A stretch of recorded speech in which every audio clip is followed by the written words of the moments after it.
फिर चाइना की तरफ से अनाउंसमेंट हुई कि जो वेस्टर्न लद्दाख का इलाका है वहाँ पे चार जगहों पे डिसएंगेजमेंट हो गई। ये चाइना को अचानक सांप क्यों सूंघा? चाइना के इंडियन आर्मी से डर चुका है कि चाइना उनके कदमों में आके गिर रहा है, इंडिया तो नहीं जा। और ये इसलिए हुई है सारा, ये हुआ क्यों? एक है चाइना, एक है अमेरिका और एक है इंडिया।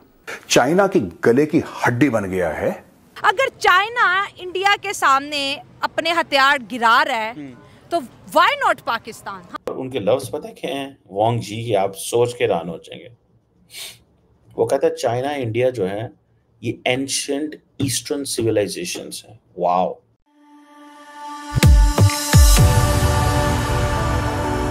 जय हिंद दोस्तों, मेरे चैनल मोदी डिश में आपका स्वागत है। दोस्तों इस वीडियो को लाइक शेयर और मेरे चैनल को सब्सक्राइब करना मत भूलिएगा। तो दोस्तों आज पाक मीडिया बात करें कैसे भारत और चीन के बीच LAC पे जो नेगोशिएशन चल रहा था उसमें भारत की जीत हुई है और चीन ने पीछे हटने पे राजी हो गया है और चीन ने अभी 4 जगहों से अपने ट्यूब को डिसएंगेज कर दिया है। तो ये देख के पाकिस्तानी मीडिया चौंक गया है। पाकिस्तानी मीडिया कह रहा है कि अगर भारतीय आर्मी के सामने चीनी सेना टिक नहीं पाई तो पाकिस्तान का क्या हाल होगा। और अब LAC के बाद भारतीय आर्मी और भारत का फोकस LOC पे होगा, जिसकी वजह से पाकिस्तान की मुसीबतें और भी ज़्यादा बढ़ेगी। और पाकिस्तानी मीडिया ये देख के चौंक गया है कि जो चीनी फॉरेन मिनिस्टर है उन्होंने भारत की तारीफ की और कहा है कि भारत एक एंशिएंट सिविलाइजेशन है। तो पाक मीडिया इस पे बातचीत कर रहा है। दोस्तों ये वीडियो बहुत ही मजेदार है, तो इसे आप बड़ा से देखिएगा। तो चलिए और इंतजार न करके ये वीडियो देखते हैं। चाइना के साथ जहाँ पे तनाज़ा चल रहा है 2020 से, तो वो जो है वो मसला हल हो गया। अच्छा, फिर चाइना की तरफ से अनाउंसमेंट हुई कि जो वेस्टर्न लद्दाख का इलाका है वहाँ पे चार जगहों पे डिसएंगेजमेंट हो गई है, विड्रॉल हो गया। मतलब वो डिसएंगेजमेंट का मतलब ये है, अब मुझे नहीं पता क्या मतलब एग्जैक्टली। ये चाइना को अचानक सांप क्यों सूंघा? वहां पे सेंट पीटर्सबर्ग में डोवाल साहब मिल रहे हैं 12 सितंबर को। वो चाइनीज फॉरेन मिनिस्टर वांग यी को चाबी दे रहे हैं वहां पे। चाइना के इंडियन आर्मी से डर चुका है क्योंकि आगे मौसम चेंज हो रहा है, तो इंडियन आर्मी तो इतने कहते हैं ना हाई एल्टीट्यूड पे इजीली सरवाइव कर जाएगी, लेकिन चाइना के बस की बात नहीं है। इंडिया की डिप्लोमेसी की तारीफ हमें करना पड़ेगी कि चाइना उनके कदमों में आके गिर रहा है, इंडिया तो नहीं जा। और ये इसलिए हुई है सारा, ये हुआ क्यों? इस डिस्प्यूट की वजह क्या है? इस पूरे खित्ते की जो डिस्प्यूट्स है ना, वो ये है कि ये सब कॉलोनीज रहे। जब यहाँ से कॉलोनाइजर वापस गए तो अपने जाते जाते तनाज़ात छोड़ के चले गए। तो आप उधर भी देखें, वहाँ भी मसले हैं आपके। तो इसलिए ये अब हमारी जो फॉरेन पॉलिसी है ना, उस फॉरेन पॉलिसी के 3 हिस्से थे।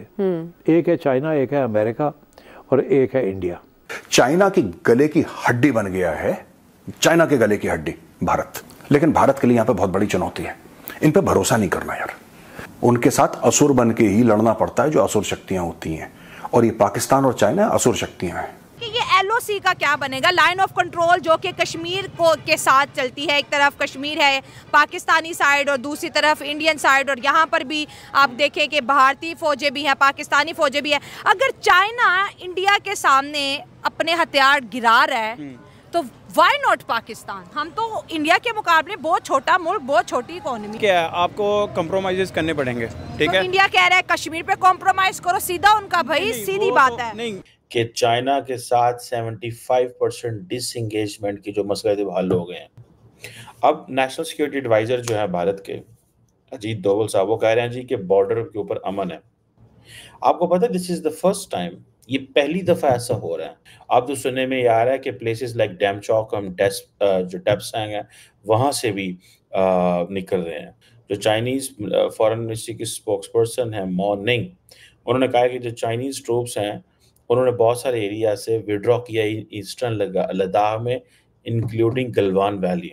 चाइनीज बेसिकली पत्ते फेंक रहे हैं कि भैया अब आप अमेरिकन के करीब ना जाओ, अमेरिका जो है वो आपको किसी मुश्किल में डाल देगा। और उनके लफ्ज पता क्या हैं वांग जी की, आप सोच के हैरान हो जाएंगे। वो कहता है चाइना इंडिया जो है ये एंशिएंट ईस्टर्न सिविलाइजेशंस हैं। वाओ। कश्मीर पे देखें, कश्मीर पे कंप्रोमाइज़ नहीं हो सकता ऑब्वियसली, ठीक है, क्योंकि देखिए कश्मीर पे तो हम कश्मीर वालों पे छोड़ देते हैं, जो हमारे हिस्से में था उसको भी हम बर्बाद ही कर रहे हैं, बर्बाद कर रहे हैं बिल्कुल। अगर ये ट्रीटीज़ जो हैं, अगर आप ये चीज़ें नहीं करेंगे, ये मुआहदे नहीं करेंगे इंडिया के साथ, तो हाँ जी बिल्कुल, आप ये मुआहदे नहीं करेंगे तो एट द एंड जो है ना सबसे ज़्यादा नुकसान हमारा है।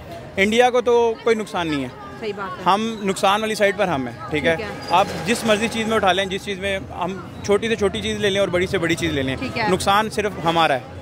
छोटे मुल्क को ही होता है, वो बड़ा मुल्क है, वो तो इसलिए हमें कंप्रोमाइज़ करने पड़ेंगे, कुछ ऐसे स्टेप्स लेने पड़ेंगे, ठीक है, हमारी हुकूमत को या हमारी आर्मी को, ठीक है, वो कि गर्दन में से सरिया थोड़ा निकालना पड़ेगा। बहुत बड़ी बात की है वांग यी ने, दोनों की दोनों टू एंशिएंट ईस्टर्न सिविलाइजेशन। वो कह रहा है कि मैंने आपको थोड़ी देर पहले क्या कहा, वो कह रहे हैं कि पायन ये वेस्ट से दूर रहे, ये हमें लड़ाना चाहते हैं, हम ईस्टर्न सिविलाइजेशंस हैं, एंशिएंट ईस्टर्न सिविलाइजेशंस। इंडिया एक तरफ से तैयारियां कर रहा है, दूसरी तरफ चाइना से डिसएंगेज कर रहा है, नॉर्मलाइज कर रहा है। वो कहता है if you want piece be prepared for war. I have a range, मेरे पास इंटरकॉन्टिनेंटल बैलिस्टिक मिसाइल है, तो आप क्या समझते हैं चाइनीज को नहीं पता लगता इंटरकॉन्टिनेंटल बैलिस्टिक मिसाइल का क्या मतलब है? इसका मतलब है मैं किधरे भी चीन च वज सकदा। दे रियलाइज दिस। इसमें ये जो सारी कुछ हो रहा है, इसमें बेसिकली एनएसए दोवल और इंडियन फौज आपको पता है वैसे ही दोवल के नीचे है, डिफेंस मिनिस्टर के नीचे है, ठीक है। अब चीन को, पाकिस्तान को कैसे देखना चाहिए? क्या चीन को चाहिए नहीं कि पाकिस्तान को कहेगा यार पायन और थोड़ी भी गल कराने हैं? और नरेंद्र मोदी ने जैसे ही टेक ऑफ किया in his third term, he got this thing. चलिए दोस्तों, इस वीडियो बात करते हैं। तो पाकिस्तानी मीडिया जो कह रहा है कि डिसएंगेज का मतलब क्या है, उन्हें नहीं पता। तो डिसएंगेज का मतलब ये है कि जो आई टू आई कॉन्टेक्ट थी और चीनी सेना के हर चीज़ पे भारत अपना रिएक्शन दे रहा था। जैसे कि चीनी सेना का टैंक बुलाती तो भारत भी टैंक बुला लेता या फाइटर जेट्स। तो ये अब बंद होगा और चीनी सेना वापस जो पहले की सीमा थी वहाँ पे वो चली जाएगी। तो इसे डिसएंगेज कहा जाता है, क्योंकि जो एंगेजमेंट थी दोनों सेनाओं के बीच वो अब नहीं होगा। और चीनी सेना अभी वो पीछे क्यों गई है, तो इस पे मेरी एक थ्योरी है। मुझे लगता है कि ब्रिक्स में चीनी जो प्रेसिडेंट है शी जिनपिंग, वो चाहते कि उनकी मोदी जी से कोई मुलाकात हो जाए, तो इसीलिए अभी उन्होंने डिसएंगेज किया है, ताकि इसके ज़रिए जो ब्रिक्स हो रही है रशिया में, उसमें वो मोदी जी से कोई मीटिंग कर सके। तो मुझे लगता है कि इसीलिए इस वक्त चीनी सेना ने डिसएंगेज करने का फैसला किया है। और आखिर में मैं सिर्फ यही कहूँगा कि मेजर गौरव आर्य से ही कहा कि चीन पे विश्वास करे कोई फ़ायदा नहीं, क्योंकि चीन ने पहले भी वादा करके उसे तोड़ा है। तो इस पे भारत को सतर्क रहना चाहिए और चीन के किसी भी चीज़ पे भरोसा नहीं करना चाहिए। अगर मेरी चीज़ सही हो कि ब्रिक्स के लिए चीन ने ऐसा किया है, तो ब्रिक्स के बाद चीन फिर से अपनी पुरानी हरकतों पे आ जाएगा। तो चलिए देखते हैं कि फ्यूचर में क्या आता है। दोस्तों, वीडियो देखने के लिए बहुत शुक्रिया और हमें यहाँ सब्सक्राइब करना मत भूलिएगा। Thank you very much.